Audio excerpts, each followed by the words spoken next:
Hello everyone, today we're going to respond to a vegan YouTuber who made a response to my video, How to Be a Vegan YouTuber. As you can probably guess, he wasn't too happy about it. Hey kids, do you desperately crave attention? Do you have a swollen ego? Think about this, you're trying to mock these vegan channels for craving attention, yet you yourself have made a considerable amount of videos exclusively calling out bigger YouTubers over the most insignificant issues, like Ray William Johnson's a douchebag, or Onision's pathetic behaviour, or Smosh scams fans. Really? This is your proof of me being a hypocrite? Think about this, when were those videos made? The Ray William Johnson video is from January 2014, nearly 2 years ago. And Smosh Scams Fans, that one's over 2 years ago. And Onision's pathetic behavior is even older still. The only attention I've given Onision in over a year is me briefly parodying him in How to Be a Vegan YouTuber. And even so, I never actually mention his name anywhere in that video. He's not mentioned in my title, nor in the description. So maybe back then I talked about YouTube drama like race tweets, but nowadays that kind of stuff really doesn't matter to me. How about we look at some videos that are a bit more relevant? Like my video on Sam Pepper where I called him out for sexually harassing people. Not exactly an insignificant issue. And any other time I've responded to a bigger YouTuber, it's been over the topic of feminism or Christianity, not internet drama. Plus, those videos are more about responding to their argument than it is about the YouTubers themselves. But no, let's look at videos I made over a year ago,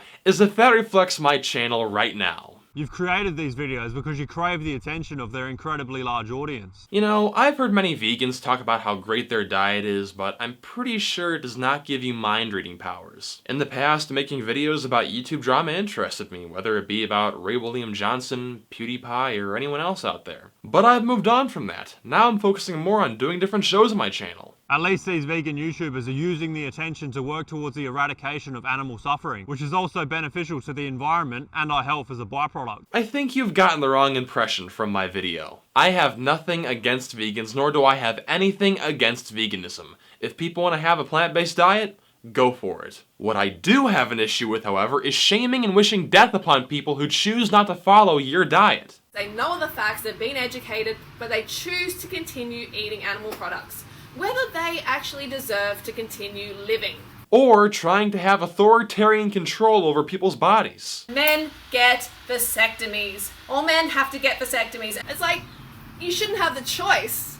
You should be forced to be vegan. You should absolutely be forced to be vegan. Because at that point, you're no longer encouraging a diet or a lifestyle, you are pushing a dogma. Do you want to help save the world while still being a massive piece of shit? It's much better to have a positive impact on the world and be labelled a piece of shit by people like you than to do what you're doing, which is perpetuating the leading cause of climate change and the horrific, unnecessary suffering of billions of innocent animals. You know, good intentions can still be carried out poorly. I mean, take Vegan Gains for example. When Furious Pete got cancer, instead of trying to reach out to Pete, Vegan Gains decided to mock him. This is a story all about how a guy named Pete overcame anorexia, and then he ate like shit and got testicular cancer. Pete got cancer again.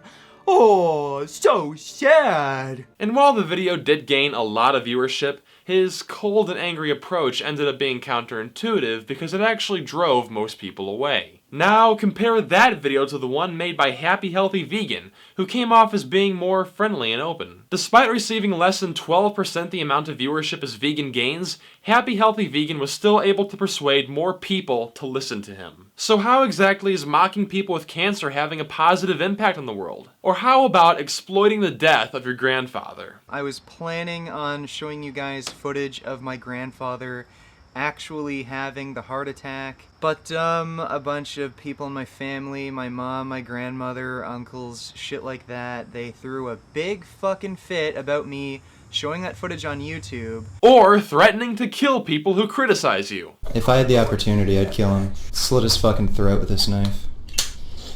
Really like to use this knife on him. Like he really does deserve to die. It seems like some of these vegans will use their holier-than-thou attitude to justify awful behavior, even if it ends up driving people away. Step 1. Go vegan. That means no more meat, eggs, or dairy.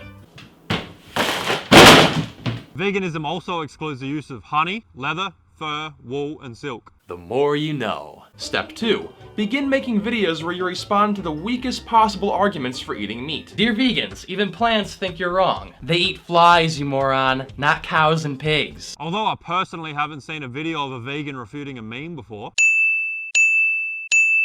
I'll just hypothetically comply with your perspective anyway. It would make sense for a vegan to refute weaker arguments since there are millions of people that use them to justify their ignorance for eating and using animal products. So if anything, refuting these weaker arguments is actually more effective since it can appeal to such a larger audience. Fair enough. Step 3.